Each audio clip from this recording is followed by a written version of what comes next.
जय गुरुदेव जय गुरुदेव जय गुरुदेव जय गुरुदेव। नाम किसका? प्रभु का। प्रभु का पावन प्यारा नाम। जय गुरुदेव। संत महात्माओं द्वारा जगाया हुआ नाम। जय गुरुदेव। जीवात्माओं को परमात्मा से मिलाने वाला नाम। जय गुरुदेव। कलयुग का कल्याणकारी नाम। जय जय गुरुदेव। गुरुदेव। जय गुरुदेव।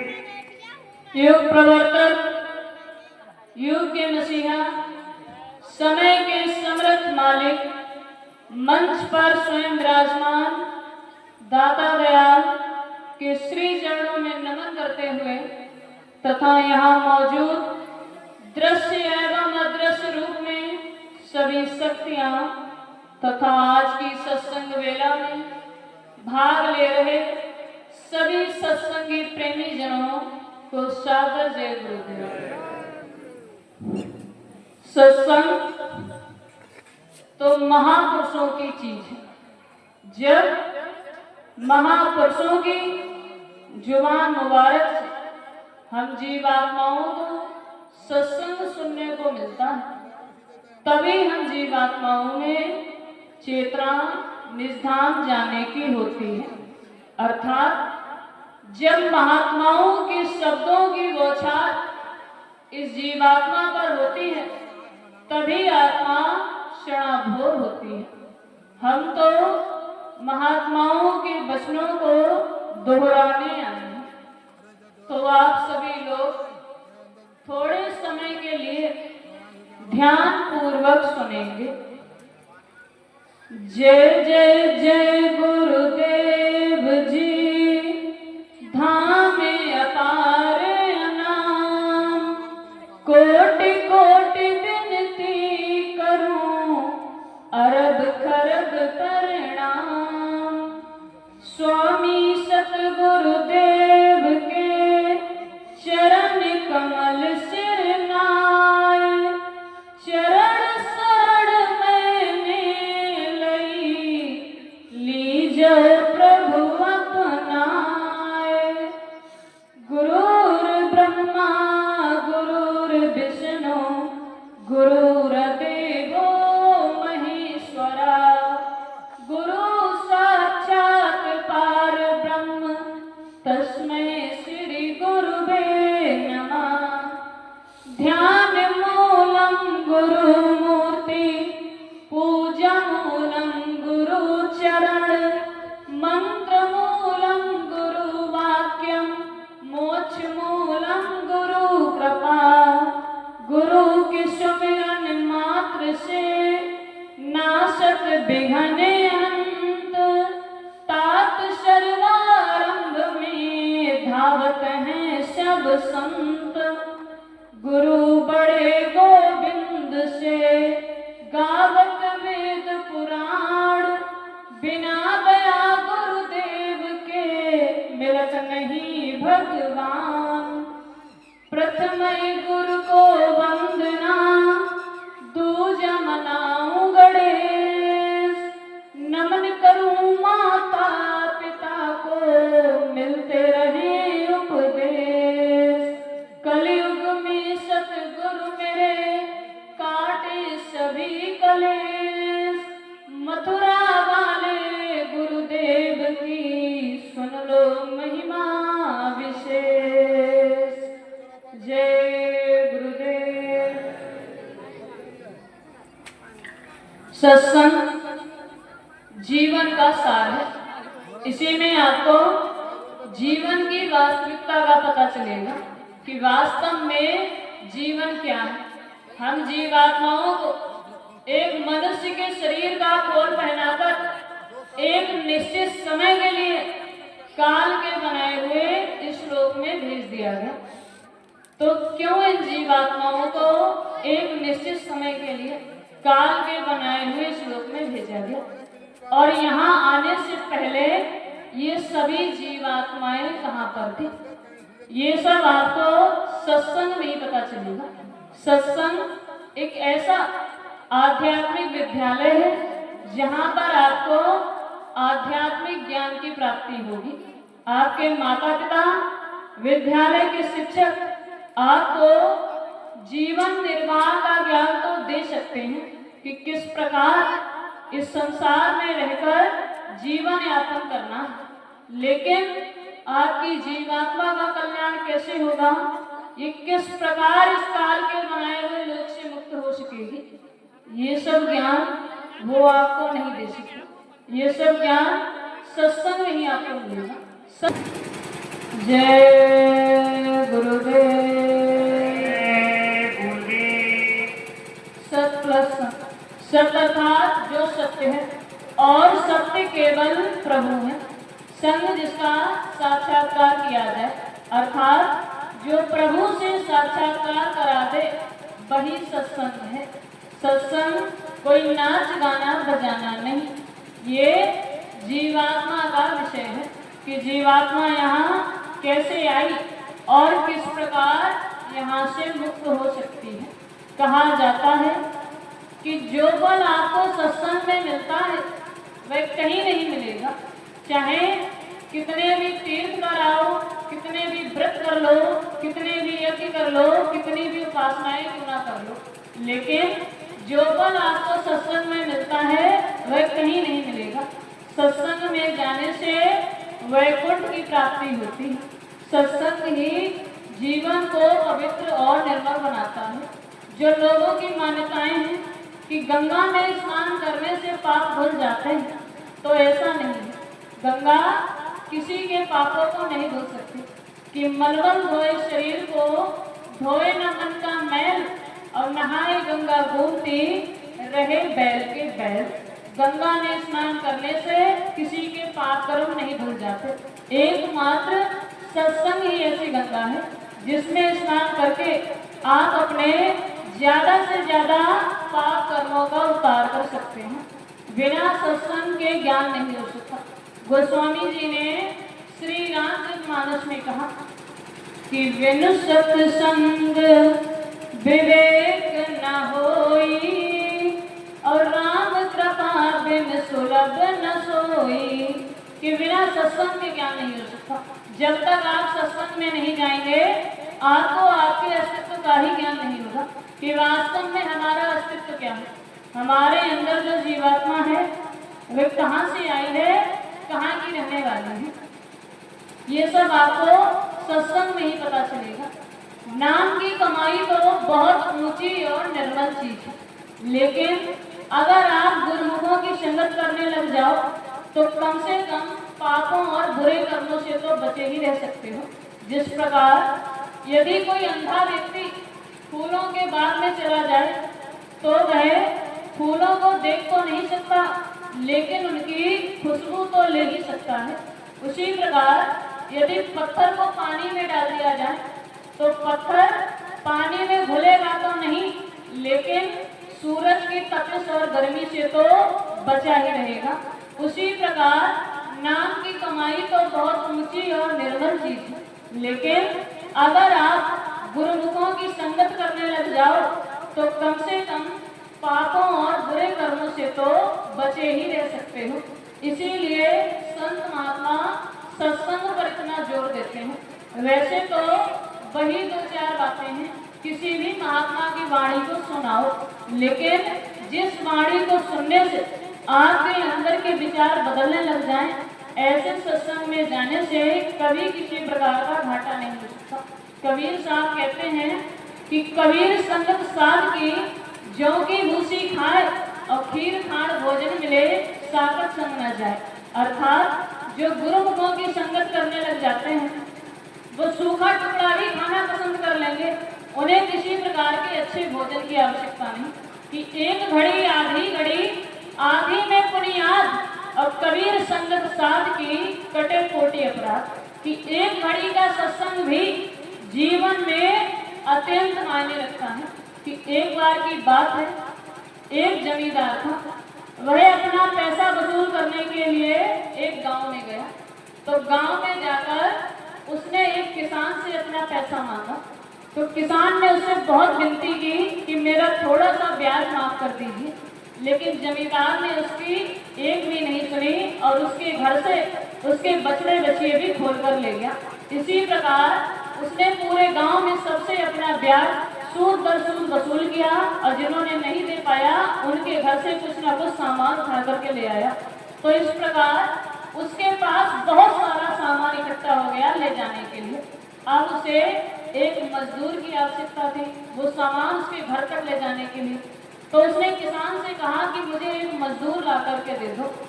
किसान उससे पहले ही बहुत क्रोधित था क्योंकि उसने उसका बिल्कुल भी ब्याज माफ नहीं किया था। तो किसान ने उसे एक भी मजदूर ला करके नहीं दिया। अब वह बहुत ही परेशान था, उसे कोई मजदूर नहीं मिल रहा सामान ले जाने के लिए। तो वहीं पास में एक महात्मा भजन कर रहे थे बैठे। उन्होंने किसान की और उस जमींदार की सारी बातें सुनी। तो वे आकर के जमींदार से कहने लगे कि मैं आपका ये सारा सामान उठा करके आपके साथ आपके घर तक चला चलूंगा, लेकिन बदले में आपको मेरी कोई एक बात माननी पड़ेगी। तो जमींदार कहने लगा कि बताइए कौन सी बात। अब महात्मा बोले कि या तो मैं बोलता जाऊंगा तुम सुनते चलना, या तो तुम बोलते चलना मैं सुनता चलूंगा। तो जमींदार ने सोचा कि ये तो बहुत अच्छी बात है, ये रास्ते भर बोलते जाएंगे, मैं इनकी हाँ में हाँ मिलाता हुआ चलता चला जाऊंगा।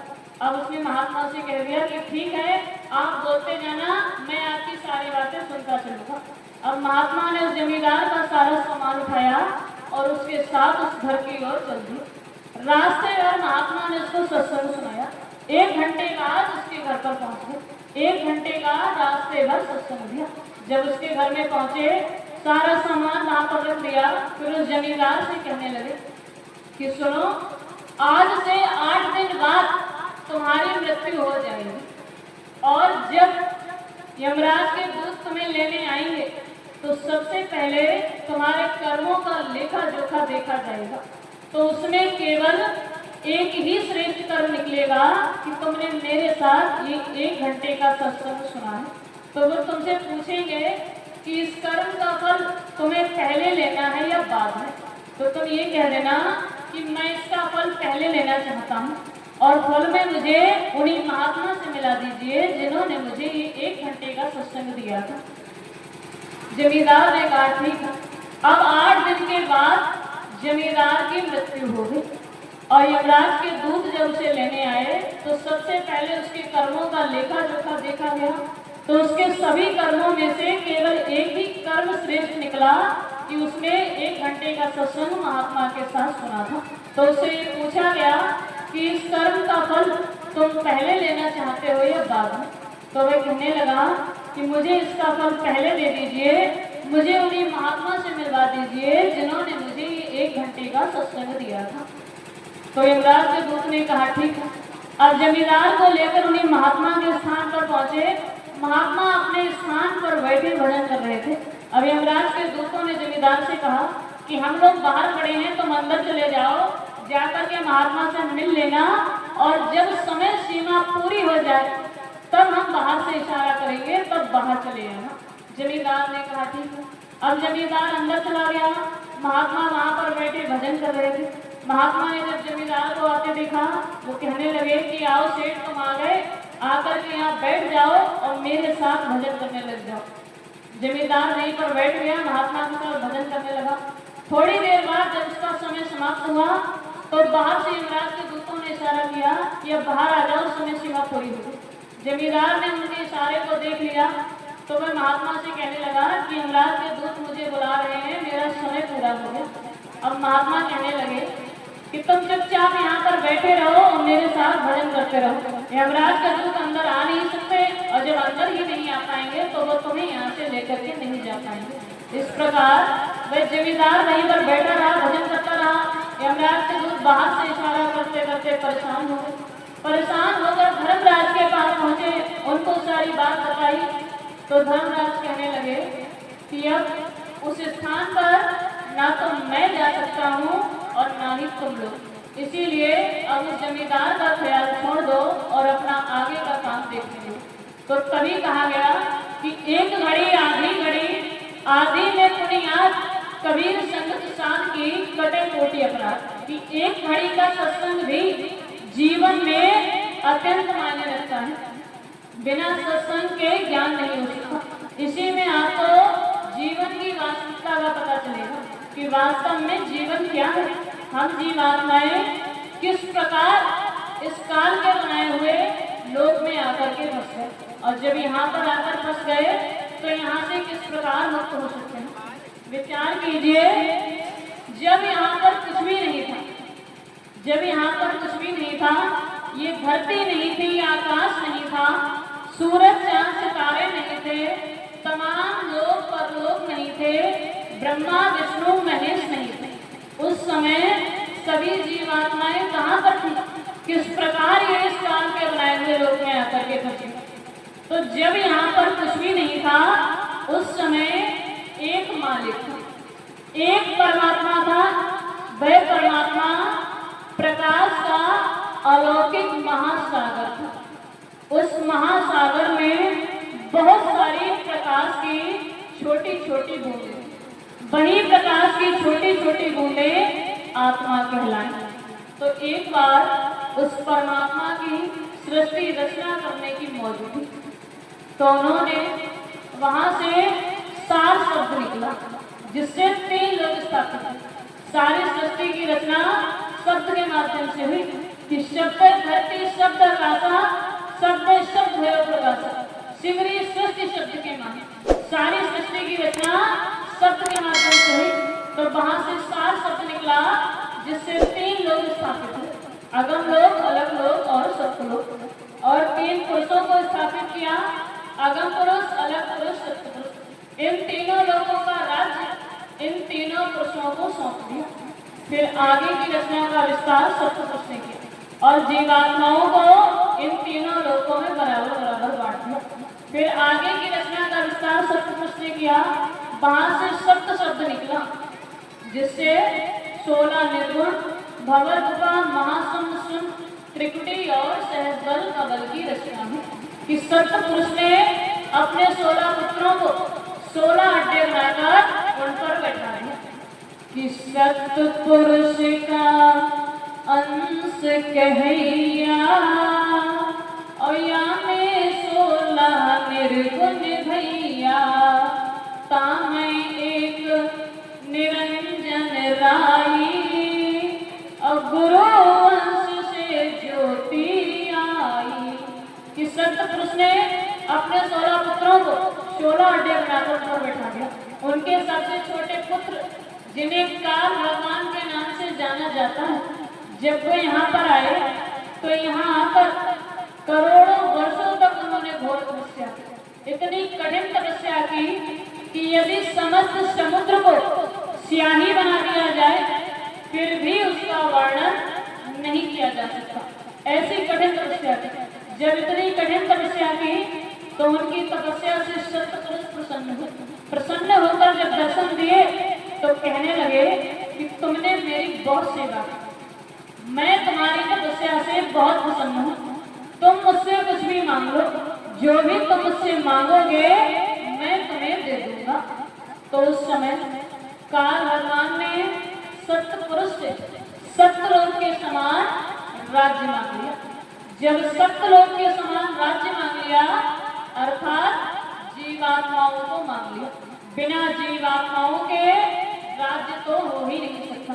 जिस प्रकार यदि किसी राजा के राज्य में प्रजा ही ना हो तो वह किस प्रकार शासन करेगा। राज्य को चलाने के लिए प्रजा की आवश्यकता पड़ती है, उसी प्रकार सत्यलोक के समान राज्य के लिए जीवात्माओं की आवश्यकता थी। तो जब सत्य पुरुष को यह ज्ञात हुआ कि राज्य देने के लिए जीवात्माओं का एक छोटा सा भंडार काल भगवान को देना पड़ेगा, तो वे कहने लगे कि ये तूने क्या किया, इन जीवात्माओं में तो मेरे प्राण बसते थे और तूने मुझसे इन्हीं को मांग लिया। लेकिन उन्होंने कहा था कि जो भी तुम मुझसे मांगोगे मैं तुम्हें दे दूंगा। तो उसके अनुसार जीवात्माओं का एक छोटा सा भंडार काल भगवान को देना पड़ा। जब जीवात्माओं को पता चला कि उन्हें अपना घर अपना देश छोड़कर किसी पराये देश में जाकर रहना है, तो सभी जीवात्माएं रोने चिल्लाने लगी, कहने लगी कि हे तात, हम आपसे दूर किसी पराये देश में जाकर किस प्रकार रहेंगे। तो जीवात्माओं के पिता ने जीवात्माओं को सांत्वना देते हुए कहा कि मैं समय समय पर संतों को भेजकर तुम्हें रास्ता दिखाऊंगा, जिस रास्ते पर चलकर तुम अपने घर वापस चली आना। तो उस समय सभी जीवात्माएं अपने पिता से ये वादा करके आई कि धरती पर जाकर हम भजन सुमिरन करेंगे तथा संतों के दिखाए हुए मार्ग पर चलकर अपने घर वापस लौटेंगे। उसके बाद ही काल भगवान जीवात्माओं को यहाँ लेकर के आए।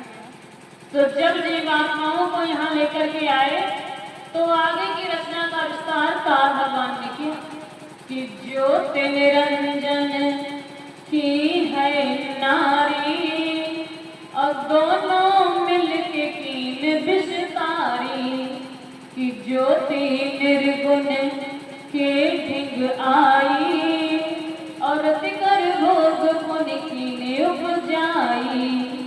3 बार रत की ना जाई ब्रह्मा विष्णु कीने उपजाई और तीजे शंभु छोटे भाई यही विधि इनकी याद बताई। कि आगे की रचना का विस्तार काल भगवान ने किया। उन्होंने 3 बच्चे पैदा किए, ब्रह्मा विष्णु और शिव। इन तीनों को इनके पिता का भेद नहीं पता।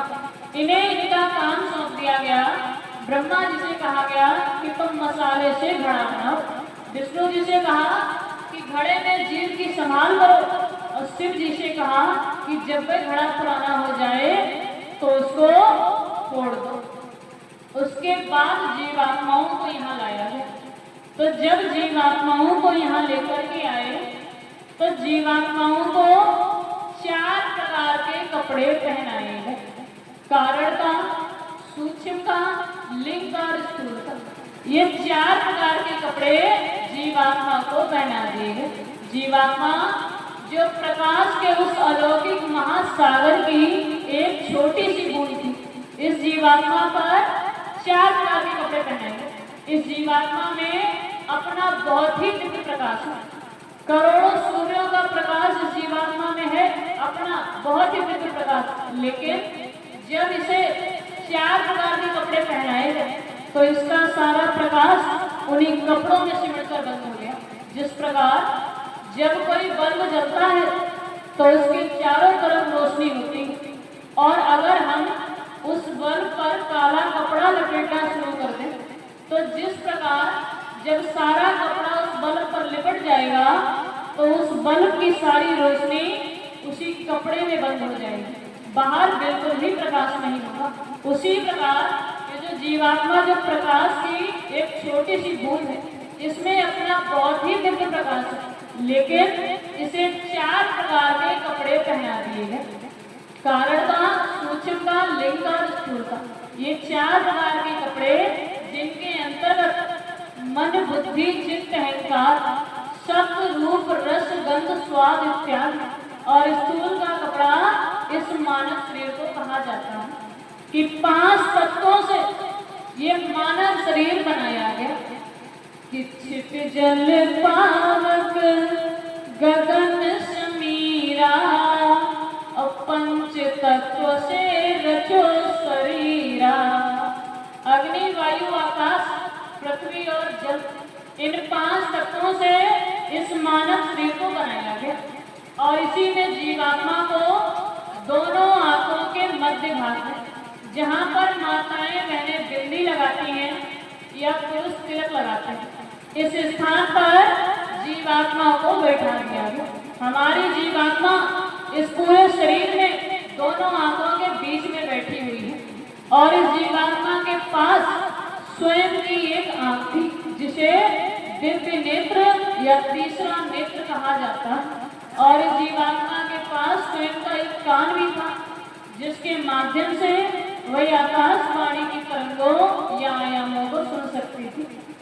लेकिन जब जीवात्मा को ये मानव शरीर का खोल पहनाकर काल के बनाए हुए श्लोक में भेजा गया, तो यहाँ आने के बाद ये जीवात्माएं कर्म के बंधनों में बंध गई। इस प्रकार बंध गई कि कर्मों की गंदगी उस आंख और कान पर जमा हो गई, कि वो आंख और कान बंद हो गए। कर्मों की गंदगी जमा हो गई, आंख और कान बंद हो गए। अब हमें उस आंख के माध्यम से ना तो कुछ दिखाई देता है, ना ही उस कान के माध्यम से ऊपर का कुछ भी सुनाई देता है। कर्मों की गंदगी जमा हो गई, और वो गंदगी इस प्रकार साफ होने वाली नहीं है कि आप उसे कितना भी साबुन या पानी से धुल लें और वो साफ हो जाए। अब जब तक आप सिमरन ध्यान भजन नहीं करते, तब तक उस तीसरी आंख के माध्यम से ना तो कुछ देख सकते हैं, ना ही कुछ सुन सकते हैं। तो इस प्रकार काल भगवान जीवात्माओं को यहाँ लेकर गया कि दिल का उजरा साफ कर आने के जाने के लिए, अज्ञान गैरों से हटा उसे बिठाने के लिए, कि एक दिल लाखों तमन्ना, एक तो दिल है लेकिन तमन्नाएं लाता है, कि एक दिल लाखों तमन्ना और उस पे ज्यादा हबस, और फिर ठिकाना है कहाँ उसे बिठाने के लिए, दिल का हुजरा साफ कर आने के जाने के लिए। जब तक आपका दिल साफ नहीं होगा, या जब तक आपके कर्म नहीं अच्छे होंगे, या जब तक आप सिमरन ध्यान भजन नहीं करते, तब तक उस तीसरी आंख के माध्यम से ना तो कुछ देख सकते हैं, ना ही उस कान के माध्यम से ऊपर का कुछ भी सुन सकते हैं। तो इस प्रकार का भगवान जीवात्माओं को यहाँ लेकर गया। जब जीवात्माएं यहाँ पर आई, तो उस समय सतयुग का समय था, और सतयुग में ज्यादातर लोग ज्ञानी हुआ करते थे। उनको ये ज्ञान था कि किस माध्यम से वे अपने देश को वापस जा सकते हैं। तो उस समय ज्यादातर जीवात्माएं हजारों वर्षों तक कठिन तपस्या करते, हजारों वर्षों तक कठिन तपस्या करनी पड़ी, लेकिन कठिन तपस्या के माध्यम से ज्यादातर जीवात्माएं अपने देश को वापस जाने लगी। जब काल भगवान ने देखा कि जीवात्माएं अपनी इच्छा से यहाँ से बाहर जा रही हैं, तो उन्होंने सोचा कि यदि इस प्रकार धीरे धीरे सभी जीवात्माएं यहाँ से चली जाएं, तो मेरा राज्य किस प्रकार चलेगा। तो जीवात्माओं को रोकने के लिए, जीवात्माओं को बसाने के लिए काल भगवान ने क्या किया कि काल भगवान ने माया बना दी। माया ने सबको अपने जाल में जकड़ लिया। माया का इस प्रकार का प्रभाव है कि किसी का मन सिमरन ध्यान भजन करते समय एकाग्र नहीं रहता, मन भटक जाता है, संसारिक कार्यों में चला जाता है। कि माया का इस प्रकार का प्रभाव है कि यदि आपको 108 गुणियों की माला दी जाए और आपसे कहा जाए कि आपको भजन करना है, तब आपका मन एकाग्र नहीं रहेगा, आप एकाग्र मन से नहीं कर पाओगे। और यदि आपको नोटों की गड्डी दे दी जाए और गिनने के लिए बोला जाए, तो गिनते समय गिनती नहीं भूलोगे, एकाग्र मन से गिन लोगे कि कितने हैं। इस प्रकार का माया का प्रभाव है। सभी को माया ने अपने माया जाल में जकड़ लिया। और काल भगवान ने जीवात्माओं को बसाने के लिए कर्मों का विधान बना दिया, नरक 84 बना दिया, कि मानव को कर्म करने का अधिकार दे दिया। अर्थात आपको आजादी दी गई कि आप अपनी इच्छा अनुसार कर्म कर सकते हैं, किसी प्रकार का कोई बंधन नहीं, कोई रोक टोक नहीं। लेकिन अंत में इन कर्मों का हिसाब देना पड़ेगा, क्योंकि काल ने स्पष्ट तौर से कहा कि काल रूप में तिन कर भ्राता, अशुभ अरे अशुभ कर्म फल दाता। कि जिस प्रकार के आपके कर्म होंगे उसी प्रकार का फल मैं आपको दूंगा। यदि आप अच्छे कर्म करते हैं तो अच्छे फल की प्राप्ति होगी, और यदि आप बुरे कर्म करते हैं तो उसी प्रकार की सजा आपको मिलेगी, जिसके लिए 4 खानों से 84 लाख योनियां बना दी गई। अब आपको कर्मों के अनुसार इन 84 लाख योनियों में जाना पड़ेगा। और जब जीवात्माएं 84 के चक्कर काटेंगी तो काल के बनाए हुए इसी लोक में फंसी रह जाएंगे।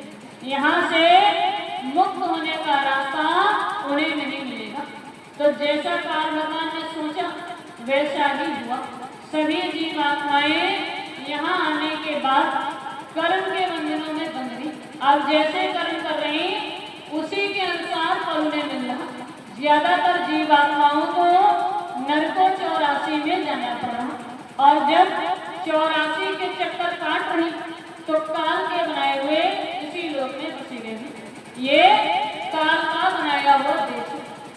काल किसी पर दया नहीं करता। जब जिसका समय जैसे पूरा हो जाता है उसे वैसे यहाँ से उठा लिया जाता है। कि काल की नगरिया में छिड़े तानवा, और देख सुनी खेलवाही मन बाल भानवा। कि यहाँ हमने जो कुछ देखा उसी को अपना मान लिया, उसी को अपना मानकर हम यहाँ पर सर्व सुख की खोज करने लग गए। लेकिन वास्तविकता क्या है कि जब ये देश ही आपका अपना नहीं है तो यहाँ पर आपको सुख कैसे मिल सकता है? सुख तो वही मिलेगा जहाँ आपका अपना घर हो, अपना देश हो, जहाँ की ये जीवात्मा रहने वाली है। ये तो काल का बनाया हुआ देश है। यहाँ पर आपको सुख की प्राप्ति नहीं हो सकती। प्रारंभ से लेकर अंत तक, बचपन से लेकर बुढ़ापे तक यहाँ पर आपको सुख नहीं मिल सकता। ये तो काल का बनाया हुआ देश है। इस तन को देख देख बतने को भुला दिया, इस तन को देख देख बतने को भुला दिया। माया की मोहधार में आत्म सुला दिया। नर तन की कैसी रीत समझता नहीं ये मन, ब्रह्मवारी मृगा करता रहा जतन। अनमोल तेरा नर्तन, अनमोल तेरा नारीतन, यूं ही गवा दिया। माया की मोहधार में आत्म सुला दिया। इस तन को देख देख बतने को भुला दिया। माया की मोहधार में आत्म सुला दिया। यहाँ जो कुछ देखा उसी को देखते रह गए, अपने वास्तविक देश को भूल गए कि ये जीवात्मा कहाँ से आई है, कहाँ की रहने वाली है। यहाँ जो कुछ देखा उसी को अपना मान लिया, उसी को अपना मानकर यहीं पर सर्व सुख की खोज करने लगे। लेकिन वास्तविकता क्या है कि जब ये देश ही आपका अपना नहीं है तो यहाँ पर आपको सुख नहीं मिल सकता। ये तो काल का बनाया हुआ देश है, और हम जीवात्माएं इस काल के बनाए हुए लोक में आकर के फंस गए। तो जब जीवात्माएं पूरी तरह यहाँ आकर के फंस गए, किसी प्रकार जब यहाँ से बाहर निकलने का रास्ता उन्हें नहीं मिल पा रहा, तो जैसा जीवात्माओं के पिता ने कहा कि मैं समय समय पर संतों को भेजकर तुम्हें रास्ता दिखाऊंगा, जिस रास्ते पर चलकर तुम अपने घर वापस चली आना। तो जब जीवात्माएं पूरी तरह यहाँ आकर के फंस गई, किसी प्रकार जब उन्हें यहाँ से बाहर निकलने का रास्ता नहीं मिल पा रहा, तो इन भूली भटकी जीवात्माओं को रास्ता दिखाने के लिए निरंतर संत आते रहे। लेकिन हम इस काल के बनाए हुए लोक में आकर कर्म के बंधनों में इस प्रकार बंध जाते हैं कि आए हुए संतों को हमने पहचाना ही नहीं, उनकी बात ही नहीं मानी, उल्टा हम उनकी निंदा करने लग जाते हैं, बुराई करने लगते हैं। इस प्रकार जीवात्माओं का कल्याण संभव है। और संत कौन होते हैं कि दाढ़ी बाल बढ़ा लेने से कोई संत नहीं हो जाता। ऋषि मुनि योगी ज्ञानी ध्यानी को संत नहीं कहते। संत वे हैं जिनकी जीवात्मा सत्यलोक तक पहुंच गई है। कि संत कहो उनको तुम भाई, असत लोक जिन सुरत समाई। जिनकी जीवात्मा सत्यलोक तक पहुंच गई हो वे होते हैं संत। या तो वे स्वयं परमात्मा का रूप है या उन्होंने परमात्मा को पाया है, तभी वे आपकी जीवात्मा का कल्याण कर सकते हैं। जिसने खुद ही परमात्मा को नहीं पाया होगा वो आपकी जीवात्मा का कल्याण कैसे करेगा। तो संत वही है जिनकी जीवात्मा सत्यलोक तक पहुंच गई। संत सदैव परमात्मा का उद्देश्य लेकर के चलते हैं। संतों के पास किसी प्रकार का कोई स्वार्थ नहीं होता। जिस प्रकार वृक्ष कबहू नहीं फल भगे, नदी न संचय नीर, परमारथ के कारण ही साधुन धरा शरीर।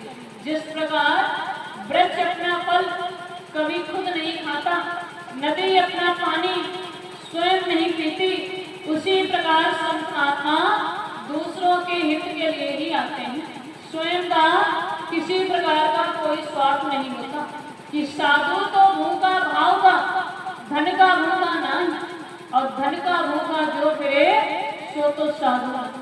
कि संत महात्माओं को आपसे कुछ भी नहीं चाहिए, वे केवल आपके भाव के भूखे हैं। यदि सच्चे भाव के साथ आप उनकी शरण में जाएं तो उनकी दया कृपा आपको अवश्य मिलेगी। वे सदैव परमात्मा उद्देश्य लेकर के चलते हैं, सच्चे परोपकारी होते हैं, किसी प्रकार का कोई स्वार्थ नहीं। कि एक बार की बात है, किसी जेल खाने में बहुत सारे कैदी कैद थे। तो एक बार उस जेल खाने में एक परोपकारी वहां पर गया। उसने देखा कि उन कैदियों को पीने के लिए अच्छा पानी नहीं मिल रहा। तो उसने अपने पास से पानी में चीनी मिलवाकर, बर्फ डलवाकर, शरबत बनवाकर उन सब कैदियों में बांट दिया। अपने अनुसार उसने परोपकार किया। फिर थोड़ी देर बाद एक दूसरा परोपकारी आया। उसने देखा कि इन कैदियों को खाने के लिए अच्छा खाना नहीं मिल रहा। तो उसने अपने पास से कई मन मिठाई मंगवाकर उन सब कैदियों में बांट दी। उसने भी अपने अनुसार परोपकार किया। फिर थोड़ी देर बाद एक तीसरा परोपकारी आया। उसने देखा कि इन कैदियों के पास पहनने के लिए अच्छे वस्त्र नहीं है। तो उसने अपने पास से कपड़ा मंगवाकर, पोशाकें बनवाकर उन सब कैदियों में बांट दी। उसने भी अपने अनुसार परोपकार किया। सबने अपने अनुसार परोपकार किया। थोड़ी देर बाद एक चौथा परोपकारी आया। उसने देखा कि सारे कैदी जेल खाने में कैद हैं। तो उस परोपकारी के पास उस जेल खाने की कुंजी है और उस कुंजी से उसने उन सभी को आजाद कर दिया। तो सबसे अच्छा परोपकार किसने किया? जिसने उन कैदियों को आजाद कर दिया। तो उसी प्रकार ये 84 का जेल खाना है। 84 लाख दुनिया बनाई गई। ये 84 का जेल खाना है जिसमें ये जीवात्माएं आकर के कैद होगी। और जब तक वह कुंजी नहीं मिल जाती, वो चाबी नहीं मिलती जो इन जीवात्माओं को इस जेल खाने से मुक्त करा दे, ये जीवात्माएं यहाँ से निकल नहीं पाएंगी। और संत महात्माओं के पास ही केवल वो कुंजी है जो इन जीवात्माओं को यहाँ से मुक्त करा सकते हैं। अब वो कुंजी क्या है? नाम की कमाई। नाम की कमाई की वो कुंजी केवल संत महात्माओं के पास ही है जो इन जीवात्माओं को इस 84 के जेल खाने से आजाद करा सकते हैं। तो संत महात्मा सच्चे परोपकारी होते हैं जो वो कुंजी लेकर के आते हैं। सच्चा परमार्थ, सच्चा परोपकार, किसी प्रकार का कोई स्वार्थ नहीं होता। संत महात्माओं के अलावा जितने भी लोग सबका अपना अपना स्वार्थ होता है। गोस्वामी जी ने श्री रामचरितमानस में कहा कि सुर नर मुनि सबकी यह रीति, और स्वार्थ लागी करहि सब प्रीति। सुर अर्थात देवता, नर मनुष्य और ऋषि मुनि, इन सबकी यही रीति है कि हर कोई स्वार्थ के साथ ही आपसे प्रेम करता है। देवताओं का भी अपना अपना स्वार्थ होता है। यदि आप किसी देवता को मानते हो, समय समय पर चढ़ावा देते हो, तब तो ठीक है। और यदि आप किसी देवता के लिए कुछ बोलकर भूल जाओ या समय पर ना दे पाओ, तो आपका कुछ कार्य बिगड़ ही सकता है। इनका सबका अपना अपना स्वार्थ होता है। केवल संत महात्मा ऐसे होते हैं जिन्हें किसी प्रकार का कोई स्वार्थ नहीं, जो सदैव परमात्मा का उद्देश्य लेकर के चलते हैं, जिसका अर्थ है परमात्मा को पाना।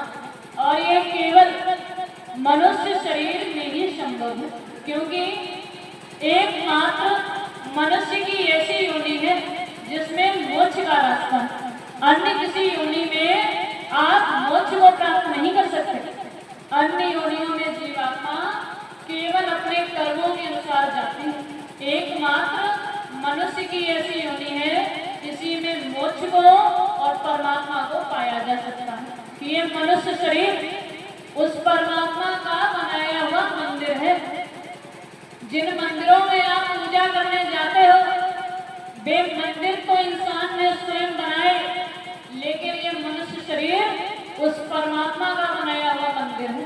कहा जाता है कि ये जिस्म खुदा की मस्जिद है, भगवान का मंदिर कहते हैं।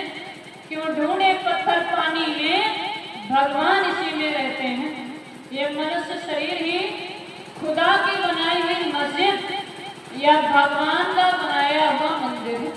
इसी में आपको परमात्मा मिलेगा। परमात्मा को खोजने के लिए इधर उधर जाने की आवश्यकता है कि लोग चारों धामों की यात्रा करने जाते हैं। चारों दिशाओं में, पहाड़ों में, गुफाओं में, नदियों में परमात्मा को खोजते हैं। पत्थर की पूजा करते हैं कि हमें परमात्मा मिल जाएगा। यदि पाहन पूजे हरि मिले, तो मैं पूजूं पहाड़, और यासे तो चक्की भली पीस खाए संसार। अर्थात यदि पत्थर की पूजा करने से परमात्मा मिल जाए, तो मैं पूरे पहाड़ की ही पूजा कर दूं, और ना मिले तो उससे अच्छा पत्थर की बनी हुई चक्की है, जिसके माध्यम से सारा संसार आटा पीस कर खाता है। तो परमात्मा आपको यहाँ कहीं नहीं मिलेगा, इसी मनुष्य शरीर में मिलेगा। जिसने भी परमात्मा को पाया, इसी शरीर में पाया, और मृत्यु से पूर्व जीते जी पाया। मरने से पहले जीते जी परमात्मा आपको इसी शरीर में मिलेगा। इसी शरीर को देव दुर्लभ कहा गया कि देवताओं के लिए भी दुर्लभ है। देवता भी मनुष्य जन्म पाने को तरस रहे हैं, लेकिन उन्हें भी ये नहीं मिला।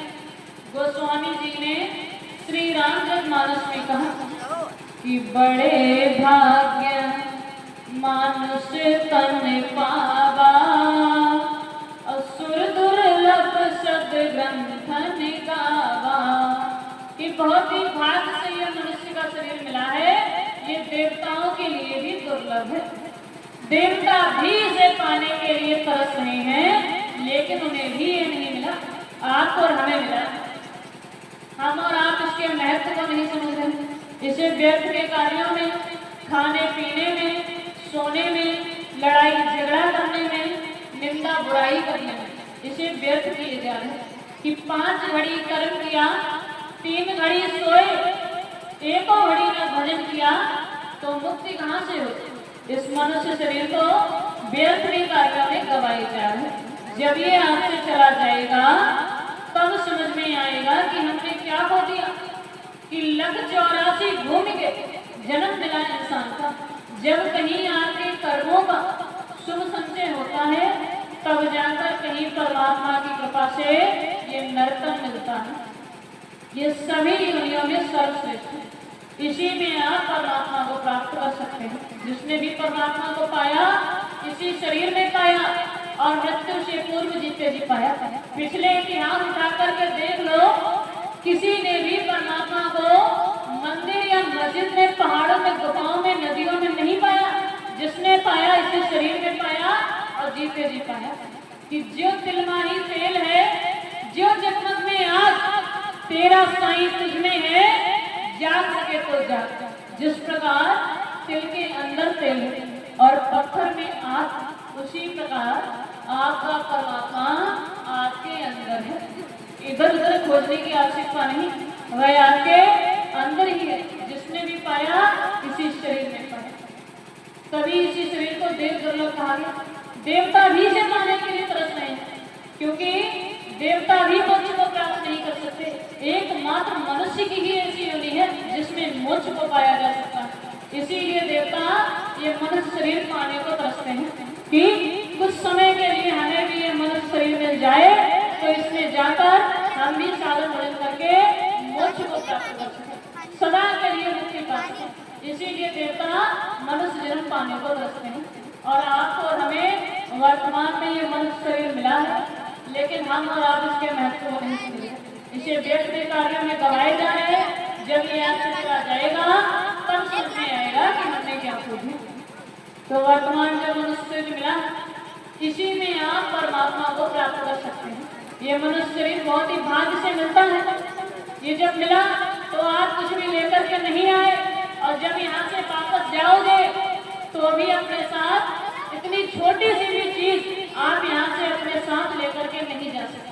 कुछ भी आप अपने साथ यहाँ से लेकर के नहीं जा पाओगे। केवल एक ही चीज ऐसी है जो आप अपने साथ लेकर के जा सकते हैं, वह है नाम की कमाई।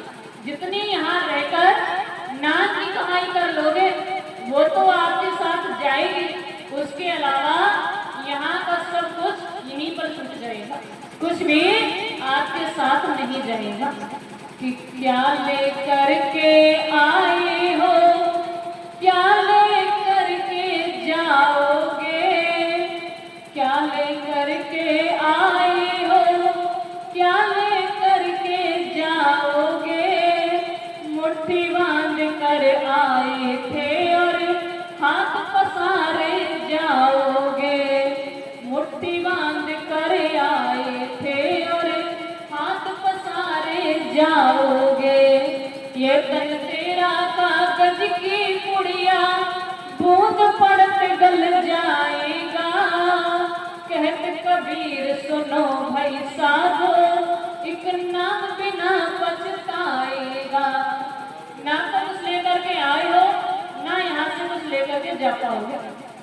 केवल नाम की कमाई ही एक ऐसी चीज है जो आप अपने साथ यहाँ से लेकर के जा सकते हो। जितनी यहाँ रह करके नाम की कमाई कर लोगे वही आपके साथ जाएगा, बाकी सब आपके पास छूट जाएगा। तो वर्तमान में जो मनुष्य का शरीर मिला, इसी में आप परमात्मा को प्राप्त कर सकते हैं। और वर्तमान में परमात्मा प्राप्ति का साधन सबसे सरल पाया गया। पहले क्या था कि जैसे युग थे वैसा योग था। जब सत्युग का समय था तो उस समय व्यक्ति की उम्र 1 लाख वर्ष की हुआ करती थी। उम्र 1 लाख वर्ष की हुआ करती थी, अर्थात समय ही समय था। तो उस समय लोगों को हजारों वर्षों तक कठिन तपस्या करनी पड़ी, तब जाकर कहीं उन्होंने परमात्मा को पाया। गोस्वामी जी ने श्री रामचरितमानस के उत्तर कांड में स्पष्ट शब्दों में वर्णित किया कि सत्युग में लोगों की 1 लाख वर्ष की उम्र हुआ करती थी, तो उनको हजारों वर्षों तक कठिन तपस्या करनी पड़ी, तब जाकर कहीं उन्होंने परमात्मा को पाया। जब सत्युग गया उसके बाद त्रेता युग आरंभ हुआ। तो जब त्रेता युग आरंभ हुआ तो व्यक्ति की उम्र पहले से 9 गुना घट गई, घटकर 10,000 वर्ष की रह गई। तो त्रेता का विधान बदल गया। त्रेता में लोगों को अनेकों यज्ञ करने पड़े। यज्ञ के माध्यम से ही जीवात्माओं का कल्याण हुआ। त्रेता में जितने भी लोग हुए, ऋषि मुनि राजा साधारण मनुष्य या अवतारी शक्ति भगवान श्री राम आए, उन्होंने भी अनेकों यज्ञ किए थे, क्योंकि यज्ञ के माध्यम से ही जीवात्माओं का कल्याण हो। गोस्वामी जी ने श्री रामचरितमानस के उत्तरकांड में स्पष्ट शब्दों में वर्णित किया कि त्रेता विविध यज्ञ नर करही, और प्रभु ही समर्पि कर्म भगत रही। कि त्रेता में लोग अनेकों यज्ञ किया करते थे, और प्रभु को समर्पित होकर इस भव सागर से पार होते थे। और वे यज्ञ किस प्रकार के हुआ करते थे कि यदि हम वर्तमान में कराएं तो घी की और हवन सामग्री की आहुति लगाते हैं, लेकिन उस समय ऐसा नहीं था। उस समय लोग अग्नि प्रज्वलित करके उसके सम्मुख बैठकर ध्यान लगाते थे तथा अपने कर्मों की आहुति लगाते थे। इसी माध्यम से त्रेता में जीवात्माओं का कल्याण हुआ। जब त्रेता गया उसके बाद द्वापर युग आरंभ हुआ। तो जब द्वापर युग आरंभ हुआ तो व्यक्ति की उम्र फिर से 9 गुना घट गई। अब घटकर 1000 वर्ष की हो गई। तो द्वापर का विधान भी बदल गया। द्वापर में एक ऋषि हुए थे वेद व्यास जी। उन्होंने जब अपनी तपस्या से परमात्मा को पाया, परमात्मा को देखा, तो परमात्मा के स्वरूप की एक मूर्ति बनाई। ये सोचकर मूर्ति बनाई कि जब लोग इसे बार बार देखेंगे तो परमात्मा का स्वरूप लोगों के अंतर में समा जाएगा। और जब स्वरूप अंतर में समाया होगा तो सुमन ध्यान भजन करने में आसानी होगी, मन एकाग्र रहेगा, मन भटकेगा नहीं। ऐसा विचार करके उस समय वेद व्यास जी ने मूर्ति बनाई। तो द्वापर का ये विधान बन गया कि लोग मूर्ति के सम्मुख बैठकर ध्यान लगाने लगे।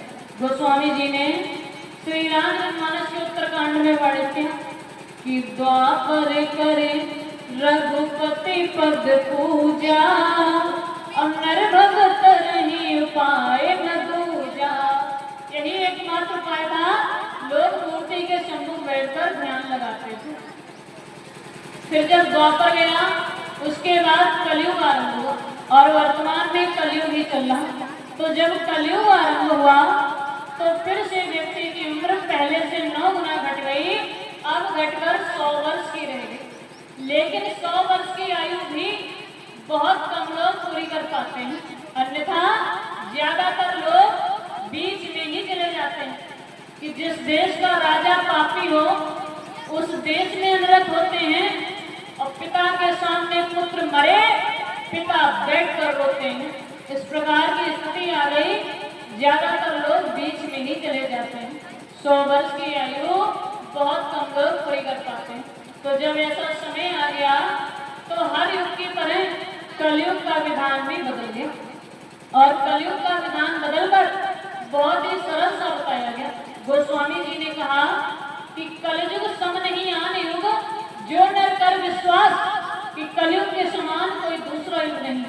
वैसे तो इसमें पाप बहुत बढ़ गए, लेकिन परमात्मा प्राप्ति का साधन सबसे सरल बताया गया, जो पहले किसी युग में नहीं हुआ, जिसके विषय में गोस्वामी जी ने श्री रामचरितमानस के उत्तरकांड में स्पष्ट शब्दों में वर्णित किया कि कलयुग केवल नाम अधारा, असुमिर सुमिर नर उतर ही पारा। कि कलयुग में केवल नाम को ही आधार बना दिया गया।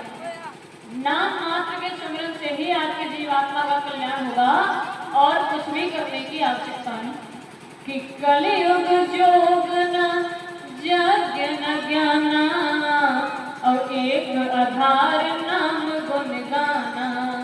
कलयुग में किसी प्रकार का जब तक पूजा हवन कुछ भी काम नहीं आएगा।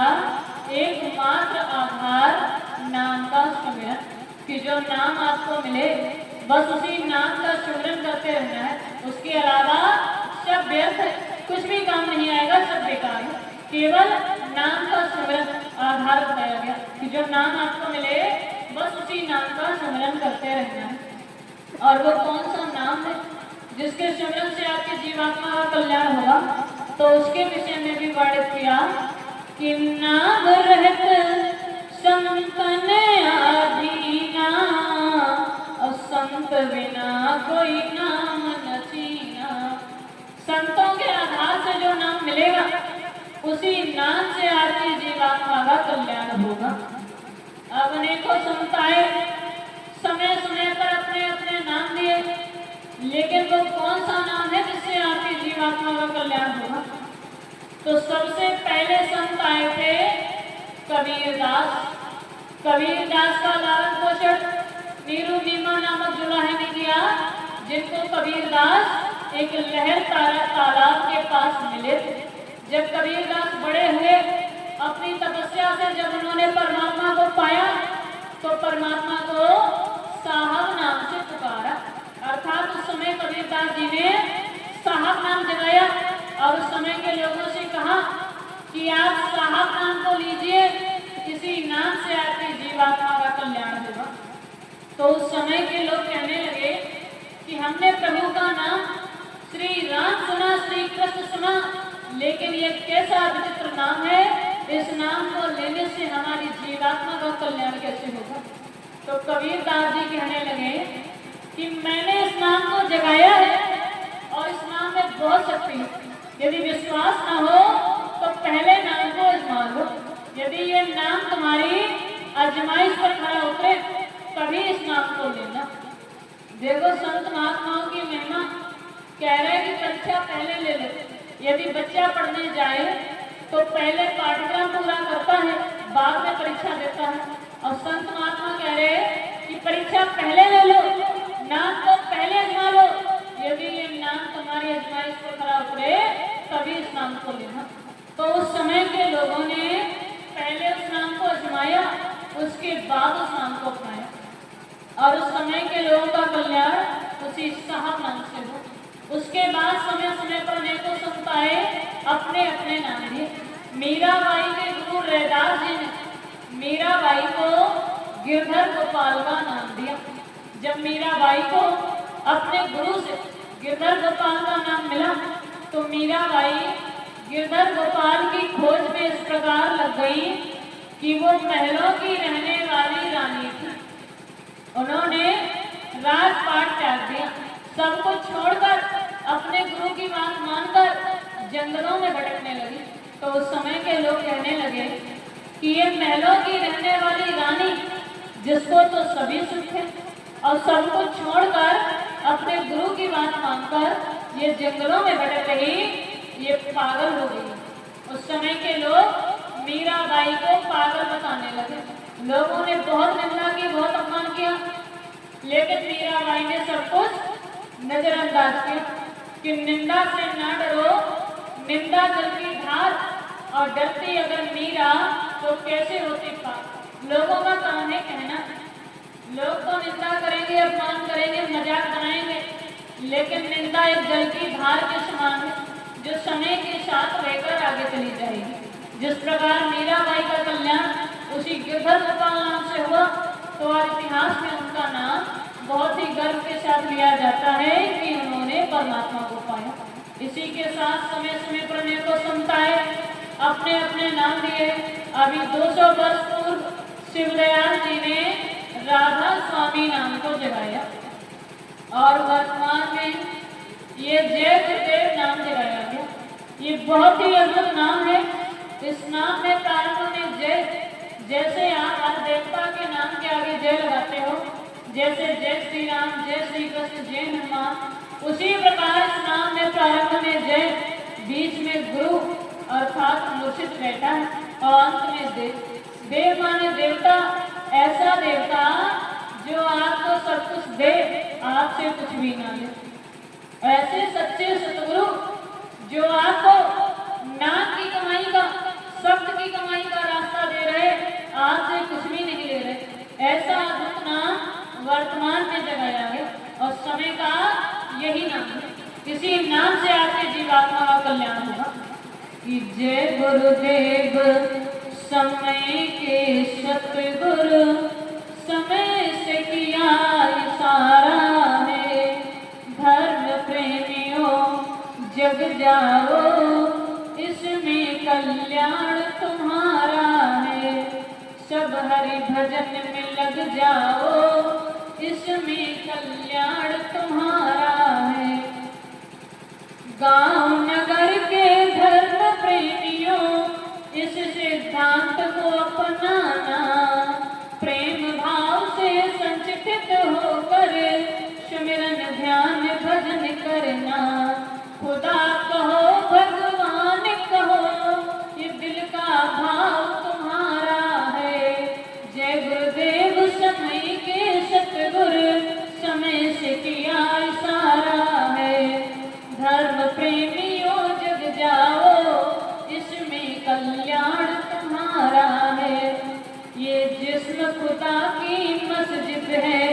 भगवान का मंदिर कहते हैं, क्यों ढूंढे पत्थर पानी में, भगवान इसी में रहते हैं।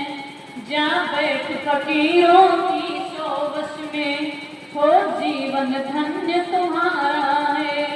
जय गुरुदेव समय के सतगुरु, समय से किया इशारा है। धर्म प्रेमियों जग जाओ, इसमें कल्याण तुम्हारा है। बड़े भाग मानस तन पावा, सुर दुर्लभ शब्द ग्रंथन गावा। अमरिया मास में फंस करके ये मानव जन्म बिगाड़ा है। सब हरि भजन में लग जाओ, इसमें कल्याण तुम्हारा है। जय गुरुदेव समय के सतगुरु, समय से किया इशारा है। धर्म प्रेमियों जग जाओ, इसमें कल्याण तुम्हारा है। जय गुरुदेव।